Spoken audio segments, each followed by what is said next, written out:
नमस्कार, जय हिंद, राम राम दोस्तों। मैं अजीत सर एक बार फिर से आप लोगों के सामने उपस्थित हुआ हूं। गुरुकुल एवरेस्ट जो डिजिटल प्लेटफॉर्म पे लाइव क्लास जो चलती है उन क्लासों को लेते हुए इतिहास के सेशन को आगे बढ़ाते हुए दोस्तों आप लोगों का भविष्य को ध्यान में रखते हुए हम कोशिश करते हैं कि हमारे द्वारा पढ़ाए हुए क्वेश्चन हूबहू पैटर्न के आधार पर हूबहू बिना ऑप्शन चेंज हुए आप लोगों को वहां फाइनल एग्जाम में मिल जाए। उसी अनुरूप हम मेहनत करते हैं, उसी को टारगेट को मद्देनजर रखते हुए तो आप लोगों की जिम्मेदारी सिर्फ इतनी सी बनती है कि वो जो क्लासें हैं उन्हें आप जरूर पढ़ें, क्लासों को ज़्यादा से ज़्यादा शेयर करें, लाइक करें, कमेंट करें और पूरे 1 घंटे तक बने रहा करो। जब तक जो क्लासें चलती रहती हैं तो उन क्लासों में आप जरूर बने रहा करो दोस्तों। उसके तहत अपन बात कर रहे हैं आगे, और सामने जैसे पीछे क्वेश्चन आप लोगों को दिखाई दे रहा है, फटाफट जो है आप लोग अपनी कमेंट कर सकते हैं कि साहब आप लोगों की कमेंट आने चाहिए। और पहला जो क्वेश्चन आप लोगों को दिखाई दे रहा है उस क्वेश्चन का 403 नंबर का जो क्वेश्चन है उसके तहत आप मुझे बता सकते हैं। हाँ जी, BL बोहरा जी बिल्कुल जुड़ चुके हैं, राम राम साहब। और बोहरा साहब जी कह रहे हैं कि साहब जो आपकी पहला जो क्वेश्चन दिखाई दे रहा है उस क्वेश्चन के तहत जो आपको का क्वेश्चन आएगा वो का आंसर होगा वो डी होगा। बिल्कुल ठीक है, डी होगा, 100% ठीक है। और अपन चर्चा करते हैं आगे इसी कड़ी को आगे बढ़ाते हुए। हाँ जी बिल्कुल, क्लास को एक बार जरूर शेयर कर दीजिएगा दोस्तों, जितने भी बच्चे हैं क्लास को एक बार जरूर शेयर कर दीजिएगा, क्लास को जरूर शेयर करिएगा दोस्तों। लाइव अपन है तो लाइव क्लास जो है उसको आप जरूर ज्वाइन करें। हाँ जी दोस्तों, तो शुरू करें। यादव साहब जी राम राम, बिल्कुल राम राम साहब, क्लास में जुड़ जाइए, शेयर कर दीजिएगा क्लास को, जुड़ने के साथ शेयर जरूर करिएगा क्लास को। हाँ जी, क्लास में जुड़ना भी है और जुड़ने के साथ साथ क्या करना है, शेयर करना है क्लास को। हाँ जी ठीक है, शुरू करते हैं दोस्तों। कहते हैं ना, जब जागा तभी सवेरा, सुबह से शाम तक अपनी मुलाकात अब होती है ऑनलाइन प्लेटफॉर्म के माध्यम से। तो सुबह है, मान लीजिए अपनी सुबह होते ही जब दुनिया आबाद होती है, सुबह होते ही जब दुनिया आबाद होती है, आंख खुलते ही दिल में आपकी याद होती है, खुशियों के फूल हो आपके आंचल में, ये मेरे होठों पर पहली फरियाद होती है। मेरे प्यारे साथियों, मेरे दोस्तों, मेरे विद्यार्थियों, आपका जीवन हमेशा उज्जवल हो, आपका जीवन जो है सफलता की सीढ़ियों से अग्रसर हो, इन शुभकामनाओं के साथ मैं हमेशा क्लास के अंदर एंट्री लेता हूं और उसी के तहत अपन जो है कोशिश करते हैं, पढ़ाते हैं और उसी के तहत रिजल्ट भी बहुत बेहतरीन आते हैं। चलिए शुरू करते हैं दोस्तों, फटाफट कमेंट कीजिएगा। जैसा कि जो है बोहरा साहब ने बिल्कुल जो है कमेंट भी कर दिया है, मैं बता देता हूं यहाँ पे जो क्वेश्चनों का जो सार संग्रह है उसके तहत 403 नंबर का जो क्वेश्चन है उस क्वेश्चन के ऑप्शन आप लोगों को दिखाई दे रहे होंगे कि यहाँ क्या है। यहाँ जो है एक जो है पहला पार्ट जो है स्तंभ, और यहाँ सेकंड स्तंभ दे रखा है।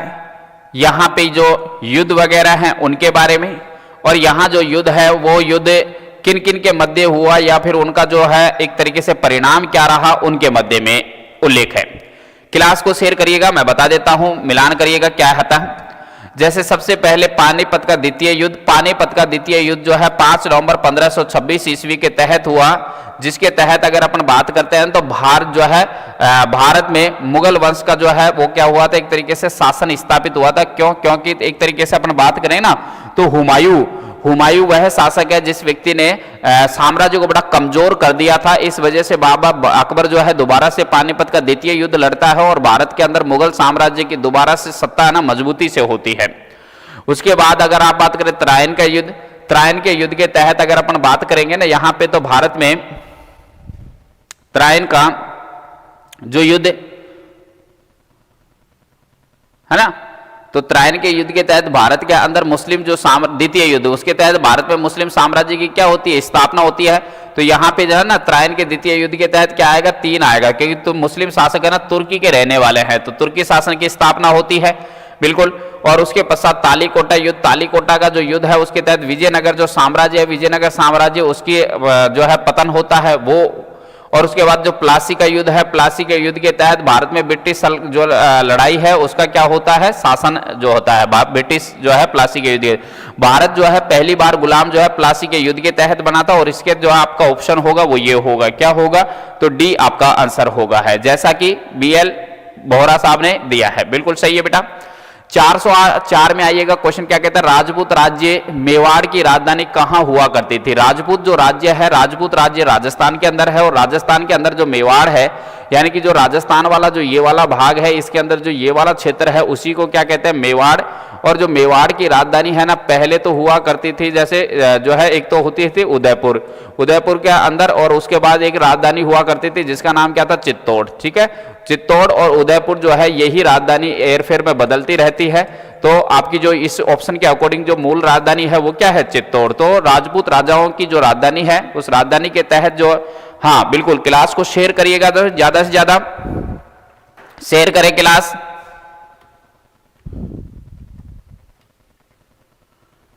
शेयर करें भाई दोस्तों, क्लास को ज्यादा से ज्यादा शेयर करिएगा प्लीज।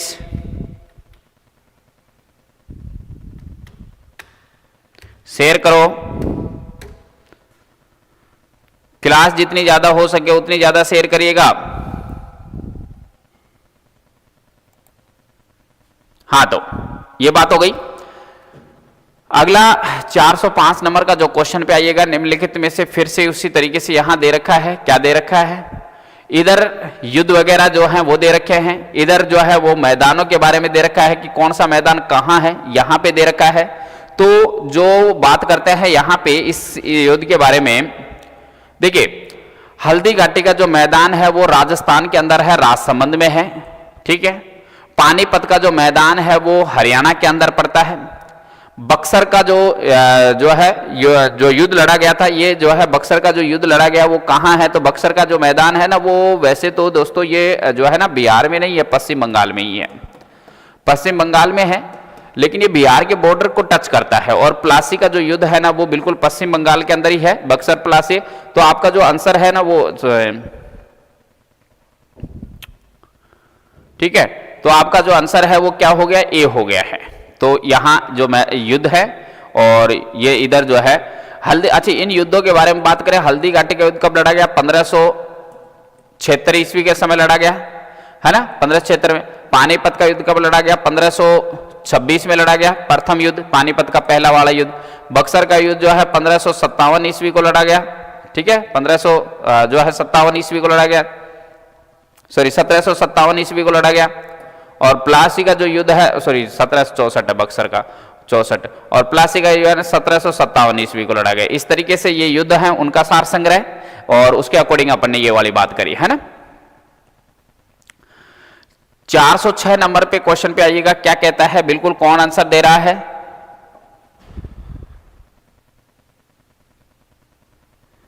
शेयर कहां से होगी बेटा, जहां वीडियो चल रहा है उसके नीचे शेयर का ऑप्शन आ रहा है, उस क्लास को ज्यादा वहीं के वहीं शेयर कर दीजिए,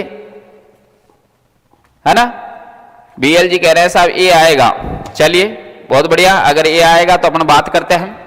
किस मुगल 406 नंबर पे, किस मुगल शासक ने अपनी डायरी जो है, डायरी में फूल पत्ती एवं बगीचे का वर्णन भी किया है। कौन सा ऐसा मुगल शासक है जिसने अपनी जो डायरी लिखी, उस डायरी के अंदर फूल पत्ती, एक तरीके से प्रकृति प्रेमी हुआ करता था। मुगल शासक जो प्रकृति प्रेमी था, प्रकृति प्रेमी था, कौन वो शासक है, क्या बाबर है, क्या जहांगीर है, क्या हुमायूं है, क्या औरंगजेब है।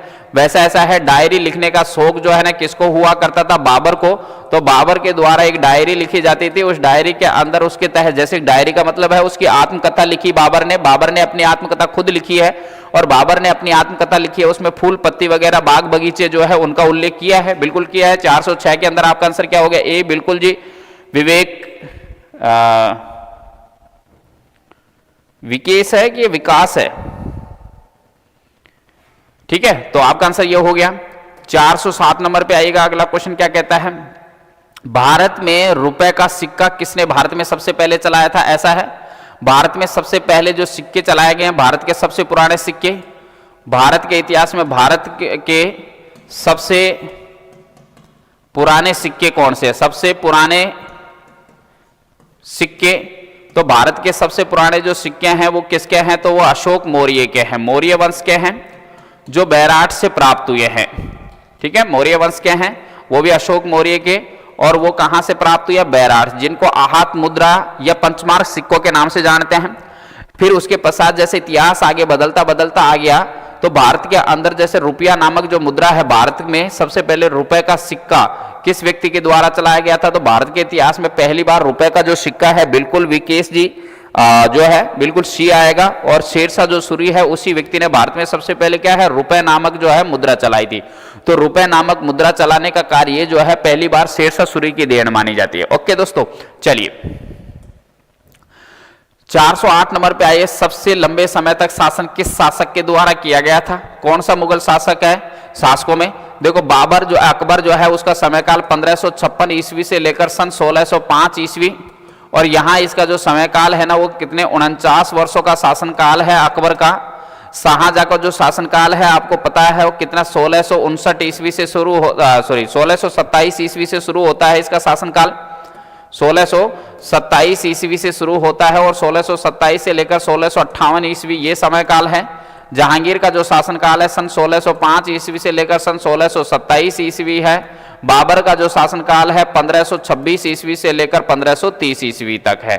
तो यहाँ तो जो शासनकाल है वो मात्र जो है 4 ही वर्ष का है। ये 22 वर्ष के लगभग 37 वर्ष के लगभग तो है। यहाँ सबसे ज्यादा तो किसका आ रहा है? अकबर का आ रहा है। 2 ही मुगल शासक है जिनका सर्वाधिक लंबा शासनकाल है। 1 नंबर पर जो शासनकाल है वो बिल्कुल अकबर का है, और 2 नंबर का जो सर्वाधिक लंबा शासनकाल है वो किसका है? औरंगजेब का है। मैंने आपको बता रखा था औरंगजेब का एक शासनकाल है। औरंगजेब का शासनकाल जो है वो कब है?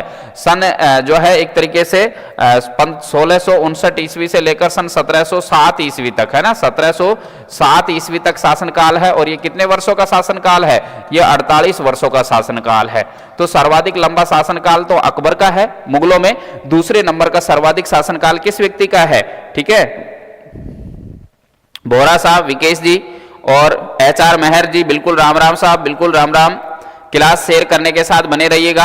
तो औरंगजेब, तो यहां ऑप्शन के अकॉर्डिंग सर्वाधिक लंबा शासनकाल किसका है? अकबर का है। कितने वर्षों का? 49 वर्षों का शासनकाल अकबर का सर्वाधिक लंबा शासनकाल है। ठीक है, चलिए नेक्स्ट आइएगा। निम्नलिखित में से क्या कहता है? अगला जो क्वेश्चन है वो क्या करिएगा, क्या कह रहा है? चलिएगा आगे।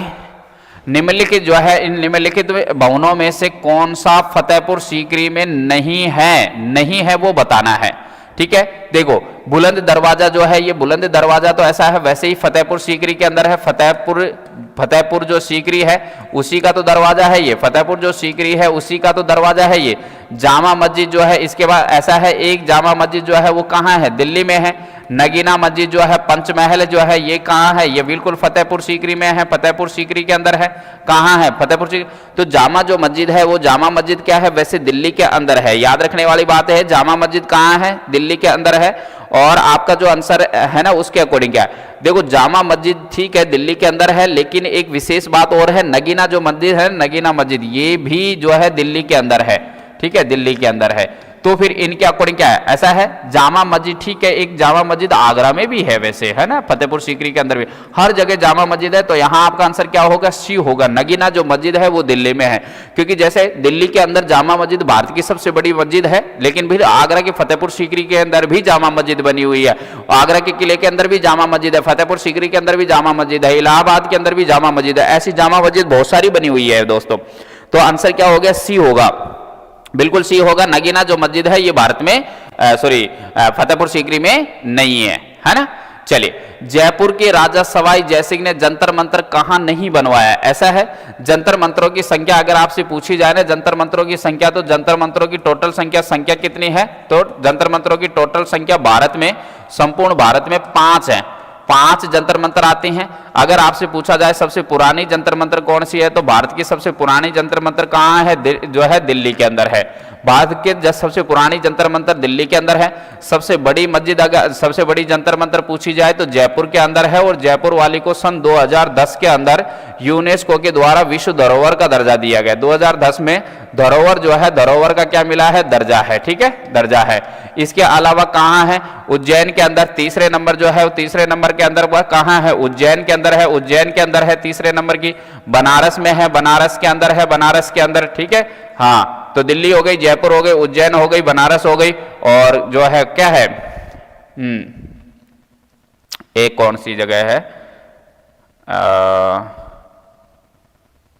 तो इस ऑप्शन के अकॉर्डिंग निम्न में से कहां है, कहां नहीं है, नहीं है तो सब कोलकाता के अंदर नहीं है, दिल्ली में है, उज्जैन में है, जयपुर में है, लेकिन कोलकाता के अंदर नहीं है। तो 5 जंतर मंतर हैं, एक जंतर मंतर मुझे याद नहीं आ रही, एक दो सबसे पुरानी तो दिल्ली में है, सबसे बड़ी जयपुर में है, उज्जैन में है, बनारस में है, एक साथ मथुरा में है, ठीक है, यहाँ पे। तो ये है, तो ऐसे करके 5 जंतर मंतर हैं, और ऑप्शन के अंदर दिल्ली, उज्जैन, कोलकाता, जयपुर है। तो जयपुर के अंदर तो है ही, बिल्कुल है, कोलकाता में नहीं है जंतर मंतर, ठीक है, ओके। मथुरा, हाँ जी विकेश जी, बिल्कुल मथुरा के अंदर है जंतर मंतर। तो मैंने आपको 5 जंतर मंतर लिख दी, और 5 जंतर मंतरों का निर्माता जो है ना, निर्माता, इन 5 का निर्माता कौन है, तो जयपुर का शासक कौन है, मिर्जा राजा जो जयसिंह थे ना, सवाई जयसिंह, सॉरी सवाई जो जयसिंह है, सवाई जयसिंह, सवाई जयसिंह को अपन क्या कहेंगे, द्वितीय भी कहेंगे। सवाई जयसिंह द्वितीय जो है ना, वो इन 5 के 5 का निर्माता है, 5 का निर्माता है, ठीक है, हाँ जी, ठीक है बेटा, ओके। नेक्स्ट आइएगा, अगला क्वेश्चन क्या कहता है, नेक्स्ट क्वेश्चन पे आइएगा। निम्नलिखित में से कौन सा जोड़ा सुमेलित नहीं है, नहीं है बताना है। इसका मतलब यह है कि 3 जोड़े हैं वो सुमेलित हैं, जो जोड़ा सुमेलित नहीं है वो आप लोगों को बताना है। निम्न में से कौन सा जोड़ा सुमेलित नहीं है, क्या बैरम खान नाम का जो शासक है वो अकबर के दरबार में रहता था कि नहीं रहता था, बिल्कुल बैरम खान का अंगरक्षक, मतलब जो है अकबर का अंगरक्षक हुआ करता था बैरम खान। जसवंत सिंह राठौड़ जो है औरंगजेब के दरबार के अंदर रहता था कि नहीं रहता था, बिल्कुल रहता था। औरंगजेब के दरबार, औरंगजेब के दरबार के अंदर बिल्कुल रहा करता था, लेकिन बाद में भाइयों के आपस में मतभेद हो गया था ना, इस वजह से, है ना, हाँ, तो जो है मतभेद हो गया था तो रहा करता था। अमीर खुसरो जो है वो जहांगीर के दरबार में रहता था, नहीं, जहांगीर के दरबार में नहीं रहता था। अमीर खुसरो जो है, अमीर खुसरो ये अलाउद्दीन खिलजी के दरबार में रहता था। अलाउद्दीन जो खिलजी है, अलाउद्दीन खिलजी के दरबार में रहा करता था, बलबन के दरबार में भी रहा करता था, ठीक है, बलबन। 9 सुल्तानों का शासनकाल इस व्यक्ति ने देखा है, तो ये है। मलिक अंबर जो है हुमायूं के शासनकाल में रहता था, बिल्कुल रहता था। तो मलिक अंबर जो है हुमायूं के शासनकाल में, जसवंत सिंह जो है औरंगजेब के शासनकाल में, बिल्कुल है। और यहाँ लेकिन आपका आंसर क्या हो गया, आंसर ये हो गया, क्योंकि आपको नहीं, कौन सा जो है सुमेलित नहीं है वो ढूंढना है। तो अमीर खुसरो अलाउद्दीन खिलजी के प्रमुख थे शासक। तो विकेश जी बिल्कुल ठीक है बेटा, सी आएगा, बहुत बढ़िया, शाबाश विकेश जी, आपकी नॉलेज जो है काफी अच्छी है दोस्तों। मुगल काल में किस बंदरगाह को जो है बाबुल का मक्का कहा जाता था। मुगल जो शासनकाल था, इस मुगल का शासनकाल में किस बंदरगाह को बाबुल जो है बाबुल का मक्का कहा जाता था, यहाँ पे है। ऐसा है, बंदरगाह जहां होता है जो तटीय क्षेत्र है, और भारत के अंदर जो तटीय क्षेत्र है तो सबसे ज्यादा व्यापार करने का जो स्थान है वो कहाँ है, गुजरात में। और गुजरात के अंदर यहाँ एक स्थान है जिसका नाम क्या है, सूरत, ठीक है, कौन सा स्थान है, सूरत। सूरत से ये क्या है, व्यापार किया करते थे, ये अरब सागर वाला जो क्षेत्र है ना, यहाँ से ये व्यापार किया करते थे। बंबई भी ठीक है, बंदरगाह है, मंगोल है, हल्दिया भी ठीक है, लेकिन यहाँ पर जो आपका आंसर क्या है, सूरत है, क्योंकि मुगल काल के अंदर किस बंदरगाह को बाबुल जो है उसका मक्का कहा जाता था, यहाँ पे ये कहे तो जो है बाबुल का मक्का किसको कहते थे, सूरत को कहते थे। सूरत कहां पड़ेगा, गुजरात में, ओके। चलिए नेक्स्ट बेटा, क्लास को जरूर शेयर करते रहिएगा, साथ साथ में क्लास को जरूर शेयर करिएगा। और दोस्तों यहाँ पे जो यूरोपीय कंपनियों का सार संग्रह है ना, वो है 2 यूरोपीय कंपनियां हैं, यूरोपीय कंपनियों की सूची है, उसके तहत यहाँ पे जो है ये यूरोपीय कंपनियां। अच्छा, टॉपिक का ही नाम चेंज हो गया दोस्तों, मुगल वंश के पश्चात जो है यहाँ पे अपना जो मुगल वंश का जो है मैटर हो गया, उसके बाद देखो यहाँ पे यूरोपीय कंपनी, हाँ ये लिखा हुआ है यूरोपीय जो कंपनियां हैं, यूरोपीय कंपनियों का मैटर आ गया है। यूरोपीय कंपनियां मतलब जो भारत के अंदर 4 जो है कंपनियां आई थी, जो व्यापार करने के लिए जो कंपनियां आएंगी ना, वो वाली कंपनियां जो है उनके तहत यहाँ पे पूछा जाता है। जैसे कौन कौन आई थी, जैसे भारत के अंदर शासन करते हुए जो है पुर्तगाली आए थे, भारत में पुर्तगाली आए थे भारत के अंदर पहली बार, है ना, 1498 ईस्वी को। उसके पश्चात पुर्तगालियों के तहत कौन आए थे, जैसे अंग्रेज आएंगे, है ना, उसके पश्चात जो है डच आएंगे, डेनिश आएंगे, ठीक है, और जो है फ्रांसीसी आएंगे, फ्रांसीसी, ठीक है, और उसके तहत स्वीडिश आएंगे, स्वीडिश ये आएंगे, ये सब आएंगे। तो ये भारत के अंदर जो है आने वाली यूरोपीय कंपनियों का उनसे संबंधित क्वेश्चन जो है बहुत अच्छे टॉपिक के बारे में तो है ही है, और जो है महत्वपूर्ण है वर्तमान के अंदर इनसे संबंधित। यहाँ सूची फर्स्ट और सेकंड के बारे में दिया हुआ है। सूची फर्स्ट यहाँ इधर दे रखी है, सूची सेकंड यहाँ इधर दे रखी है। ठीक है, यहाँ पे ये जो व्यक्ति है ये गवर्नर जनरलों के नाम है। ठीक है, ये कौन कौन सी कंपनी से संबंधित है। जैसे ये वाला आपको भले बखूबी पता होगा, वास्को डिगामा जो है ये कहाँ, तो ये पुर्तगाल का था, यूरोप महाद्वीप जो है एक तरीके से यहाँ। तो इन ऑप्शनों को पढ़ना पड़ेगा। दक्षिण अफ्रीका से सबसे दक्षिणी भाग के समीप समुद्री यात्रा, स्पेन से चलकर अटलांटिक को पार करते हुए पश्चिमी तरफ यात्रा, दक्षिण अफ्रीका के सबसे दक्षिणी भाग में घूमकर जो है मालाबार तट पर पहुंचा, समुद्री यात्रा द्वारा विश्व का क्या किया, भ्रमण किया। इस तरीके से जो है ऑप्शनों के अकॉर्डिंग आपको बताना है क्या है। तो ऐसा है, सबसे पहले अगर अपन बात करें ना, यहाँ पे कौन है, क्रिस्टोफर जो है कोलंबस। ठीक है, क्रिस्टोफस जो कोलंबस है उसके बारे में बात करें तो ऐसा है, ये व्यक्ति कहां से चला था, स्पेन से चला था। कोलंबस जिसने उत्तरी अमेरिका की खोज करी थी, कोलंबस जो है स्पेन से चलकर अटलांटिक को पार करते हुए पश्चिमी की तरफ समुद्री यात्रा करी थी और उत्तरी अमेरिका यह व्यक्ति पहुंच गया। यानी कि कोलंबस जो है, कोलंबस के अकॉर्डिंग क्या आएगा, जो है 2 आएगा। यहां तो याद दोनों ऑप्शन में 2-2 है। और पढ़ना पड़ेगा, बार्थोलोम्यू डियाज जो है उस व्यक्ति के बारे में पूछा है, और ये व्यक्ति क्या है, देखो जो डियाज जो है ये व्यक्ति जो है दक्षिण अफ्रीका से चला था और सबसे दक्षिणी भाग के समीप जो है समुद्री यात्रा इस व्यक्ति ने करी थी। यानी क्या आएगा, 1 आएगा। अब इसमें तो है नहीं, इसमें 1 है, ये वाला करेक्ट हो गया, ये वाला करेक्ट हो गया, ये वाला करेक्ट हो गया। तो आंसर तो आपका वैसे यही आ गया है। चलो आगे करते हैं। नेक्स्ट क्या है, मैगेलन कौन था, मैगेलन नाम का जो व्यक्ति है ये कौन था, तो एक समुद्री यात्रा द्वारा विश्व का, संपूर्ण विश्व का क्या करता है, भ्रमण करता है मैगेलन। और वास्को डिगामा कौन है, ये दक्षिण अफ्रीका से होते हुए दक्षिणी भाग के अंदर घूमकर मालाबार तट के अंदर पहुंचा था। कौन से तट के अंदर पहुंचा, मालाबार तट के अंदर। ठीक है, फिर बाद में वो कालीकट क्षेत्र में पहुंचा था ना, वही शासक है। तो ये बिल्कुल ठीक है, ये बिल्कुल ठीक है। तो आपका आंसर क्या हो गया, बी हो गया। कितना टिपिकल क्वेश्चन रहा है। अच्छा, किसने दे दिया है, बी आएगा बेटा जी, विकेश जी बी आएगा बेटा, डी नहीं आएगा, बी आएगा, बी, हाँ बी आएगा। और तो कोई कमेंट भी नहीं कर रहा, चलो पढ़ तो रहे हैं, वो भी ठीक है। भारत के साथ जिन्होंने सर्वप्रथम व्यापारिक संबंध बनाए वह कौन थे। देखो ऐसा है, अगर अपन बात करें ना भारत के साथ व्यापार करने, तो भारत के अंदर जैसे भारत आने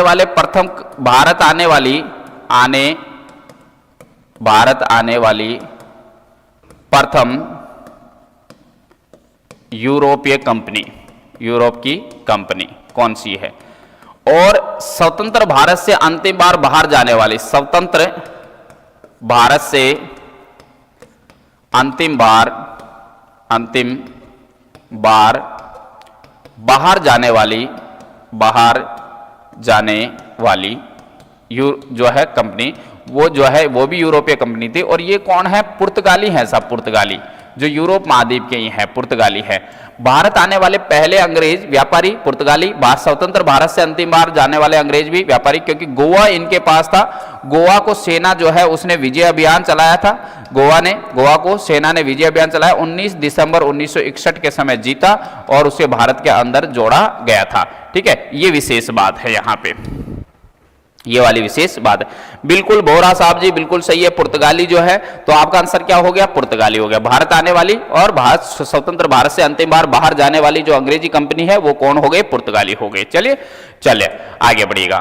415 नंबर पे आए, सबसे बाद में कौन यात्री गए थे। सबसे बाद में, जब मैं कह रहा हूं आने वाले प्रथम, ठीक है, और जाने वाले अंतिम, आने वाले प्रथम, जाने वाले अंतिम, कौन हुए, पुर्तगाली हुए हैं। है कि नहीं बात, सही कह रहे हो ना। चलो चलिए, तो बात यहां हो गई, तो पुर्तगाली आपका आंसर हो गया। इसमें भी भारत में पुर्तगाली साम्राज्य पे सर्वप्रथम प्रकाश किसने डाला है। भारत के अंदर जो पुर्तगाली लोग हैं इन पर सबसे पहले प्रकाश डालने वाला व्यक्ति कौन है? क्या वास्को डी गामा है, क्या पीटर मुंडी है, क्या डोमिंगो पेस है, या प्लिनी है? कौन सा व्यक्ति है जिस व्यक्ति ने भारत के अंदर आने वाले पुर्तगाली जो थे उनके ऊपर क्या है, प्रकाश डाला? प्रकाश से मतलब यहाँ ऐसा है कि किस व्यक्ति ने अपनी पुस्तक के अंदर, या किस व्यक्ति ने अपने जो है समाचार पत्र के अंदर, या किस व्यक्ति ने जो है किसी अन्य का उल्लेख करते हुए, अलका जी, प्रियंका जी, विकेश जी, बीएल बोहरा जी, बहुत बढ़िया, जुड़िएगा। और यहाँ पे जो है वो किसने किया है? तो ऐसा है, यहाँ जो आप हम बात कर रहे हैं कि इस व्यक्ति ने जो है वो किया है, तो उस व्यक्ति का नाम है डोमिंगो पेस। डोमिंगो पेस ने पहली बार जो है प्रकाशन किया है अपने समाचार पत्रों में और जो है ग्रंथों में कि पुर्तगाली लोग भी भारत के अंदर आए थे, व्यापार करी थी, और पुर्तगाली लोग जो है उन्होंने बाद में, भारत आजाद हो गया उस समय, ठीक है, ईस्ट इंडिया कंपनी का विवाद था, लेकिन पुर्तगालियों का कोई विवाद नहीं था और गोवा शहर को अपने पास रखा था। तो यहाँ पे आंसर क्या हो गया? डोमिंगो पेस नाम का जो व्यक्ति है ना, डोमिंगो पेस, ठीक है। चलो, वास्को डी गामा ने भारत पर समुद्री मार्ग के आशा अंतरिप होकर ढूंढा और सबसे पहले कहां पहुंचा? ऐसा है, वास्को डी गामा के बारे में मैंने आपको पहले भी बता दिया था, फिर मैं थोड़ा सा बता देना चाहता हूं। वास्को डी गामा जो है वो कौन है, कहां का है? वास्को डी गामा, ये जो वास्को डी गामा है ना, यह डी गामा जो है यह मूलतः निवासी कहां का है? ये व्यक्ति निवासी कहां का है? निवासी है दोस्तों पुर्तगाल का, ठीक है, पुर्तगाल का निवासी। कहां का है? पुर्तगाल। ये तो देश का नाम है, यूरोप महाद्वीप के अंदर इसका भाग है। ये व्यक्ति चला और यह व्यक्ति कहां है? भारत पहुंचा है, भारत पहुंचा है, भारत के अंदर पहुंचा है। कहां पहुंचा है? तो भारत के अंदर पहुंचा है सबसे पहले कालीकट। कौन सा कट है? कालीकट। और कालीकट कहां है? केरल के अंदर। और ये कालीकट जो है केरल, यहाँ का राजा कौन था? तो सन 1498 ईस्वी को यहाँ का राजा हुआ करता था, उसका नाम क्या था? जमोरीन। क्या नाम था? जमोरीन, ठीक है। ये अच्छा, एक विशेष बात कि उस दौरान भी दिल्ली थी। अगर आपसे ये पूछा जाए वास्को डी गामा जब भारत आया था उस समय दिल्ली का शासक कौन था, तो दिल्ली का जो राजा हुआ करता था या दिल्ली का जो शासक हुआ करता था वो कौन था? सन 1498 ईस्वी को शासक कौन था? अगर आपसे ये पूछा जाए तो दिल्ली का जो शासक था ना, उस व्यक्ति का नाम था सिकंदर लोदी। याद रखिएगा, जब दिल्ली सल्तनत के तहत सिकंदर लोदी का शासनकाल चल रहा था तो इसका नाम 1489 से लेकर 1517 ये समय काल है, और 1498 की बात हो रही है, तो सिकंदर लोदी का शासनकाल चल रहा था, है ना, ठीक है। कालीकट पहुंचा था, बिल्कुल, बोहरा साहब जी, अलका जी डी कह रहे हैं, विकेश जी भी जाए, जमोरीन बिल्कुल जी है कालीकट। कालीकट कहां है? केरल के अंदर है। अभी मैंने आपको बताया था कालीकट का राजा कौन हुआ करता था, राजा का नाम क्या था? जमोरीन। आप लोगों ने बता ही दिया है, बहुत बढ़िया, जमोरीन यहाँ का शासक हुआ करता था, ठीक है। तो ये वाली बात हो गई। चलिए, तो आपका आंसर क्या हो गया? डी हो गया। 417 में डी आएगा। 418 का कमेंट करिएगा, भारत तक समुद्री मार्ग की खोज किस व्यक्ति ने करी है? किसने करी है, किन्होंने करी है मतलब?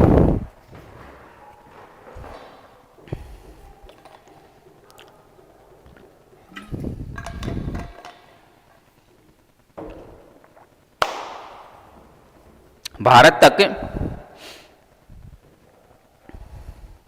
हाँ बिल्कुल ठीक है बोरा जी, सिकंदर लोदी वही है जिसने 1504 ईस्वी को आगरा शहर बसाया था, और आगरा जो शहर है उसी के अंदर इन्होंने क्या किया था? शासन किया था। बिल्कुल, बहुत बढ़िया, शाबाश। क्वेश्चन क्या है? क्वेश्चन ये है, भारत तक समुद्री मार्ग की खोज किसने करी थी?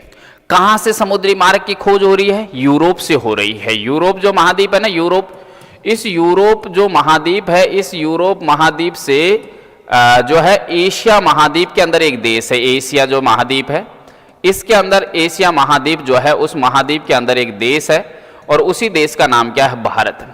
यहां तक की जो है वो जो है खोज हो रही है, ठीक है। एशिया से जो है यहां तक की समुद्री मार्ग की खोज हो रही है। कौन से मार्ग की हो रही है? जो है जल मार्ग की। कौन से मार्ग की कहते हैं? जल मार्ग की, या फिर इसी को अपन कहें तो समुद्री मार्ग की जो खोज हो रही है। कौन से मार्ग की हो रही है? समुद्री जो मार्ग है उसकी खोज हो रही है। आपको ये बताना है यूरोप से भारत तक पहुंचने वाले जो जल मार्ग या समुद्री मार्ग की खोज है। नेत्राम जी कह रहे हैं साहब, बहुत बढ़िया, शेयर करते रहिएगा क्लास को। जल मार्ग की जो खोज है वो किसने करी है? हालांकि कोशिश जो है कोलंबस ने भी करी है, लेकिन सफल नहीं हुआ। और सफल कौन है? Vasco D gamma. भारत पहुंचने वाला वास्को डी गामा समुद्री मार्ग से भारत में पहली बार। क्यों? क्योंकि भारत में गरम मसाला प्रधान क्षेत्र है। आपको पता है, एक वैसे लॉजिकल बात है, क्योंकि यूरोप एक ठंडा प्रदेश है और ये अंग्रेज लोग है ना भारत के अंदर ही, भारत के मतलब जो है गर्म प्रधान जो गर्म क्षेत्र होते हैं, यहाँ पे क्यों आते हैं जोड़े संघ में? तो मतलब क्या है कि जो है इनके वंशवृद्धि के लिए भी, क्योंकि ठंडे प्रदेश के अंदर व्यक्ति के हार्मोन्स जो है ना वो भी ठंडे ही रहते हैं, है कि नहीं? तो वंशवृद्धि के लिए ये लोग पूर्वी क्षेत्र के अंदर घूमने के लिए आते हैं ताकि इनके जो है परिवार जो है उसके अंदर बढ़ावा हो जाए, है कि नहीं? और दूसरा क्या है, पूर्वी देशांतर के अंदर गर्म मसाला प्रधान क्षेत्र था, तो गर्म मसाले को, ठंडे प्रदेश को जीवित रहने के लिए, अपने आप को जो है एक तरीके से एक्टिव रखने के लिए गर्म मसाले जो है उनका भोजन करना पड़ता है, उनको बहुत ज्यादा सेवन करना पड़ता है कि नहीं? तो पुर्तगालियों के द्वारा बात, यहां आप लोगों का आंसर क्या हो गया है? सी हो गया है। कौन कह रहा है? बिल्कुल अलका नेत्राम, अलका जो है बोहरा साहब, विकेश जी बिल्कुल सही है। और नागर साहब, रेहांस नागर, बहुत बढ़िया। तो यहां आपका आंसर क्या हो गया है? सी हो गया है वेल, ठीक है। चलो आगे बढ़िएगा। नेक्स्ट क्वेश्चन क्या है? गोवा दमन द्वीप का उपनिवेशिक, गोवा का, दमन का और द्वीप का उपनिवेशीकरण मूलतः किया गया था। किनके द्वारा किया गया था? क्या डचों के द्वारा, अंग्रेजों के द्वारा, फ्रांसीसियों के द्वारा, पुर्तगालियों के द्वारा? आपसे पूछा है किनके द्वारा इनका उपनिवेशीकरण जो है वो किया गया था, ठीक है। 419 नंबर का क्वेश्चन है। आपका आंसर याद रखिएगा। देखो अंग्रेजों के बारे में यानी कि ईस्ट इंडिया कंपनी के बारे में आप लोगों ने बहुत सुना होगा, लेकिन यह पुर्तगालियों के द्वारा, क्योंकि गोवा पर अधिकार जो है ना, गोवा पर अधिकार जो है वो किन का था? पुर्तगालियों का था भाई। गोवा पर अधिकार जो है पुर्तगालियों का था। और फिर जब लास्ट में 1961 में आजाद होंगे, सर क्लास डेली होती है? बिल्कुल डेली होती है विकेश जी, बिल्कुल डेली होती है, हर रोज क्लास होती है। शाम को 6 बजे से लेकर 8 बजे तक तो इस चैनल पे होती है जिसका नाम है अजीज सर अलवर। 8 बजे से 9 बजे तक इस चैनल पे होती है जिसपे अभी वर्तमान में लाइव चल रही है मीणा सर क्लास जो है, उस पे क्लास डेली होती है, काफी दिनों से होती है, 1.5 महीना हो गया। तो ये आंसर हो गया। डच शब्द का शाब्दिक जो है अर्थ क्या होता है? डच का जो है शब्द का संबंध कहां से है? क्या नीदरलैंड से है, क्या बुल्गारिया से है, क्या बेल्जियम से है, क्या स्वीडिश से है? कहां से हैं डच के लोग जो है? इनका एक तरीके से शाब्दिक जो संबंध है वो कहां से है?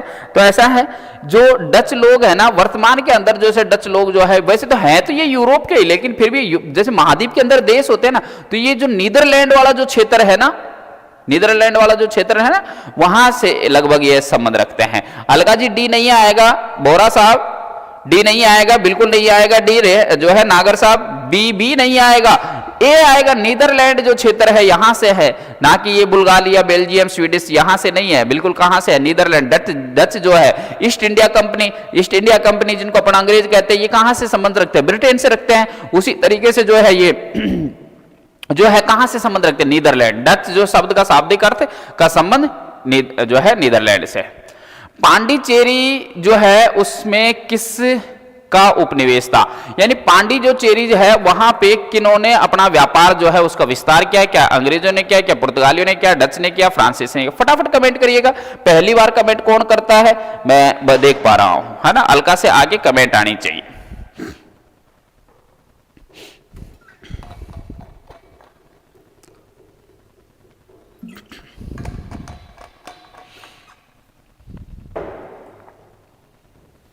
हाँ जी,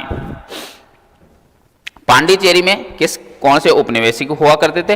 पांडिचेरी में पुर्तगाली नहीं है बोरा साहब, पुर्तगाली नहीं है, बिल्कुल गलत। पांडिचेरी जो है यहां पे था, पांडिचेरी। पुर्तगाली जो है वो तो गोवा में है ना, गोवा और पांडिचेरी तो अलग अलग है ना। फ्रांसीसियों का अधिकार हुआ करता था, उन्होंने अपने व्यापार जो है उसका विस्तार जो है पांडिचेरी क्षेत्र में किया है। विकेश सी बता रहा है, बिल्कुल गलत है। नागर साहब जो बी बता रहे हैं, अलका भी बी बता रही है, बिल्कुल गलत है। आपका आंसर जो है करेक्ट क्या होगा? डी होगा। फ्रांसीसियों का अधिकार पांडिचेरी में हुआ करता था। बहुत बढ़िया, आगे बढ़िएगा। निम्नलिखित जो है उसके आधार पर निम्नलिखित सूचना में उस स्थान की पहचान कीजिए। कौन से स्थान की? पुर्तगालियों के अधिकार में क्या था? यह वेरावल बंदरगाह में स्थित थे। क्या लक्षद्वीप था, दमन था, द्वीप था या गोवा था? पुर्तगालियों के अधिकार में क्या था? आपसे यहां क्वेश्चन ये पूछा है, पुर्तगाली जो है उनके अधिकार में क्या था? और ऑप्शन है, ऑप्शन के अकॉर्डिंग आप बताइएगा क्या कौन सा द्वीप जो है उनके पास था। तो क्या है? पुर्तगाल स्थान की पहचान कीजिए। निम्नलिखित पुर्तगालियों के अधिकार में क्या था? यह वेरावल बंदरगाह में स्थित है। कौन सा वेरावल बंदरगाह में स्थित है? उस क्षेत्र का नाम क्या है? द्वीप है। दमन द्वीप वाला द्वीप जो है वो वेरावल में। फिर गलत, बिल्कुल गलत। तो यहां पे आपको ध्यान रखने वाली बात है, बहुत अच्छी अच्छी चीजें हैं और बहुत अच्छी चीजों को बहुत अच्छे क्वेश्चन आ रहे हैं, लेकिन आप लोगों ने पढ़े नहीं, इसलिए गलती हो रही है। गलती नहीं होनी चाहिए। जो द्वीप जो वाला भाग है, दमन द्वीप वाला द्वीप है, वही वेरावल बंदरगाह है, वही वेरावल। ओके, चलो आगे बढ़िएगा। नेक्स्ट 423 पे आइएगा। अगला क्वेश्चन क्या कहता है? भारत में कंपनी स्थापित करने के लिए ब्रिटिश को किसकी अनुमति मिली थी? ऐसा है, ब्रिटिश कंपनी यानी EIC यानी east India company, east India company को मान्यता लेने के लिए ब्रिटेन में रानी हुआ करती थी जिसका नाम था एलिजाबेथ। इससे लाइसेंस लिया और ईस्ट इंडिया कंपनी को व्यापार की मान्यता लेने के लिए भारत में जो है वो था मुगल बादशाह जहांगीर 1605 से 1627। जहांगीर के दरबार में 2 अंग्रेज यात्री आए थे। एक जिसका नाम था कौन था? कैप्टन हॉकिंस और एक जिसका नाम था सर टॉमस रो। ये 2 अंग्रेज यात्री आए थे ठीक है। तो मुगल बादशाह कौन है? जहांगीर है। ईस्ट इंडिया कंपनी की एक और विशेष बात EIC की, ठीक है, स्थापना कब हुई थी? स्थापना जो है ना वो हुई थी 31 दिसंबर को, 31 दिसंबर सन 1600 ईस्वी के समय हुई थी। और कहां हुई थी? लंदन में हुई थी। इस दौरान भारत में जो भारत का जो बादशाह था, उस बादशाह का नाम हुआ करता था अकबर। क्या नाम था? अकबर। ईस्ट इंडिया कंपनी की जब स्थापना हुई थी उस समय शासक था अकबर, लेकिन ईस्ट इंडिया कंपनी ने भारत में मान्यता ली थी, वह मान्यता जो है लगभग कब ली थी? तो वही नवंबर दिसंबर के एयरफेयर में ली है। दिसंबर जो है उसके एयरफेयर में, लेकिन सन 1605 को ली है। और उस समय मुगल बादशाह कौन था? जहांगीर। तो ईस्ट इंडिया कंपनी की जो स्थापना है वो अकबर के शासनकाल में हुई, लेकिन मान्यता किसके शासनकाल में ली है? जो है जहांगीर के साल में। बिल्कुल बोहरा जी, अलका जी, विकेश जी, जो है नागर साहब बिल्कुल सही कह रहे हैं। तो जहांगीर जो है आपका आंसर हो गया है यहां पे 423 का, है ना? हाँ, 424 पे आया। अंग्रेजों के द्वारा भारत में अपना सबसे पहला जो कारखाना किस जगह स्थापित किया गया था? क्या मद्रास में, क्या सुतनती में, बोकारो में या सूरत में? सबको पता है सूरत में सन 1608 ईस्वी में ईस्ट इंडिया कंपनी ने अपना प्रथम कारखाना स्थापित किया था। अपना पहला जो है वो कारखाना स्थापित किया सूरत के अंदर, प्रथम कारखाना स्थापित किया था। और इसका आंसर क्या हो गया है? डी हो गया। बात समझ में आ गई? सूरत के अंदर पहला जो है वो कारखाना स्थापित हुआ है सन 1608 ईस्वी को हुआ है, प्रथम ईस्ट इंडिया कंपनी के द्वारा स्थापित हुआ है। आपका आंसर क्या हो गया है? आपका आंसर यहां ये हो गया है,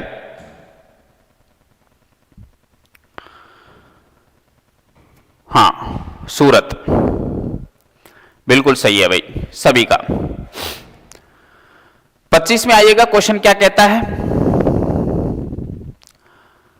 वह अंग्रेज जिसने सम्राट जहांगीर के दरबार में आकर भेंट करी थी, वह अंग्रेज जिसने सम्राट जहांगीर के दरबार में आकर भेंट करी थी, राजा सम्राट के दरबार में, मुआज़ सम्राट के दरबार में सर टॉमस रो, राल्ट अबीद, सर जॉन या सर जॉन सेरा, दो व्यक्ति आए थे। मैंने आपको अभी अभी बताया था, एक जिसका नाम तो था कैप्टन साहब थे। कैप्टन कौन था? हॉकिंस हुआ करता था। और एक व्यक्ति जिसका नाम क्या था? सर टॉमस रो। सर जो है टॉमस रो या थॉमस रो जो है, ये भी कह सकते हैं, ठीक है, थॉमस रो भी कह सकते हैं, थॉमस रो भी कह सकते हैं। वह शब्द की मिसप्रिंटिंग है। बाकी तो आपका जो आंसर है वो क्या हो गया? ए हो गया है, बिल्कुल ए हो गया है। नागर साहब, विकेश, अलका, बोरा साहब, बिल्कुल ए हो गया है। शाबाश, बहुत बढ़िया। तो दो शासक आए हैं, कैप्टन हॉकिंस पहले आया था, सर टॉमस रो बाद में आया था। तो यहां आपका आंसर हो गया है, ए हो गया। 426 में आइए, ईस्ट इंडिया कंपनी की परमिटों को प्रयोग करने की कानूनी वैधता। East India company, east India को अपन शॉर्ट में है ना EIC लिखते हैं, वो इसीलिए लिखते हैं EIC, कि परमिटों को प्रयोग करने की कानूनी वैधता एक राजकीय आदेश निर्भर करती थी।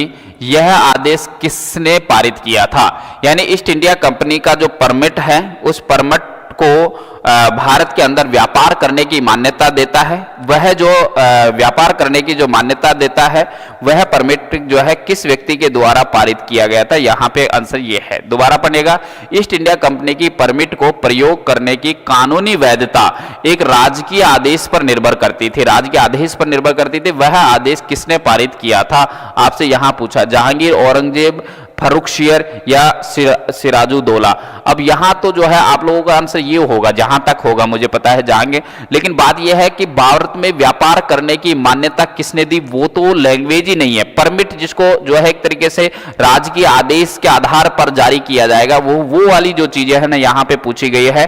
तो यहां पे आपका आंसर क्या होगा? यहां पे जो शासक है उसका नाम होगा फर्रुखशियर। फर्रुखशियर औरंगजेब का बेटा है। कौन है? औरंगजेब का बेटा है फर्रुखशियर। इसने ईस्ट इंडिया कंपनी के परमिटों को प्रयोग करने की कानूनी वैधता पर एक राजकीय आदेश निर्भर करती थी। यह आदेश किसने पारित किया कि राजकीय आदेश देंगे तभी इनके परमिट जो है वो मान्य होंगे? तो ये राजा मुगल बादशाह फर्रुखशियर नाम के जो शासक है ना, फर्रुखशियर, उस नाम के व्यक्ति ने जारी किया है। ओके,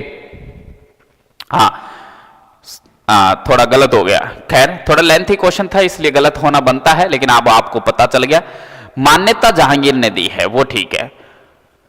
सन 1690 ईस्वी को, सन 1690 ईस्वी में किस भारतीय नगर की खोज जोब चारनोक ने करी थी? जोब चारनोक ने। वाराणसी की, पांडिचेरी की, कालीकट की या कोलकाता की जाब चारनोक नाम का जो व्यक्ति है, उस व्यक्ति ने किस जो है क्षेत्र की खोज करी थी? ऐसा है, बिल्कुल आप लोग कमेंट कर सकते हैं। और कौन कमेंट कर रहा है किसकी? तो बिल्कुल मैं कमेंट पढ़ पा रहा हूं, लेकिन मैं जब पढ़ता हूं उस समय आप लोग कमेंट ही नहीं करते हो। तो आपका आंसर हो गया जोब चारनोक जो है वो जिसकी खोज करेगा, मतलब जो है एक तरीके से वास्तुकार भी है, भारतीय नगर की खोज भी करी और स्थापित भी किया एक तरीके से वहां नगर। जो कोलकाता, बिल्कुल बोहरा साहब जी, कोलकाता जो शहर है, कोलकाता शहर की खोज करने का कार्य या कोलकाता शहर का वास्तुकार जो है बसाने का कार्य जोब चारनोक नाम के व्यक्ति ने किया था। जैसे दिल्ली शहर के वास्तुकार एडविन लुटियंस है ना, उसी तरीके से कोलकाता शहर के जोब चारनोक है। ठीक है, रामावतार यादव जी, यादव साहब, ठीक है। और आगे बढ़िएगा। इसके बाद देखो लास्ट 428वां क्वेश्चन है, क्योंकि उसके बाद देखो क्षेत्रीय राज्य आ जाएंगे। क्षेत्रीय राज्य का मतलब यह है कि भारत जो है बहुत सारे छोटे छोटे टुकड़ों में बट गया। उन छोटे छोटे टुकड़ों का इतिहास जो है अपन बाद में पढ़ेंगे, बाद में मतलब कल पढ़ेंगे 8 बजे, और टाइम भी थोड़ा सा होने को कगार पर है, इसीलिए लास्ट जो है वो क्वेश्चन है। क्या क्वेश्चन है? अंग्रेज भारत में व्यापारी के रूप में आए, उन्हें जो कंपनी बनाई उनका नाम क्या था? अंग्रेज जो है ईस्ट इंडिया जो है अंग्रेज भारत में आए। अंग्रेज जो है, अंग्रेज वो कहां के हैं? अंग्रेज जो है मूलतः रहने वाले हैं ब्रिटेन के। कहां के रहने वाले हैं? ब्रिटेन के रहने वाले हैं। और इन्होंने जो कंपनी स्थापित करी थी उसका नाम था EIC। EIC का मतलब हो गया ईस्ट इंडिया कंपनी। ठीक है, कंपनी, ईस्ट इंडिया कंपनी हो गई। ईस्ट इंडिया कंपनी की जो है स्थापना पूछी जाए, स्थापना तो ईस्ट इंडिया कंपनी की स्थापना जो है 31 दिसंबर 31 दिसंबर सन 1600 ईस्वी को हुई। और उस समय जो ईस्ट इंडिया कंपनी की स्थापना कहाँ हुई थी? लंदन में हुई थी। ठीक है, लंदन में हुई थी। तो ईस्ट इंडिया कंपनी जो है उन्होंने इस कंपनी का ये वाला नाम रखा था। तो यह हो गया ईस्ट इंडिया कंपनी। ठीक है, बाकी तो Indo Britain company, great Britain company, eastern India company नहीं है, बल्कि ईस्ट इंडिया कंपनी ये हो गया है। EIC मैं शॉर्ट में लिखता हूं इस कंपनी के नाम को। ये आपका आंसर हो गया है बिल्कुल। अलका जो है विकेश, SL बोरा, राम अवतार और सभी प्यारे बच्चे, बहुत बढ़िया, शाबाश। याद रखिएगा क्लास का टाइमिंग शाम को होता है, 8 बजे से 9 बजे तक की क्लास होती है, प्रतिदिन होती है, इसी चैनल पे होती है। और मैं आप लोगों को हमेशा कहता रहता हूं, ठीक है, तो आप लोग आ जाया करो दोस्तों। क्लास में आप लोग आते नहीं हो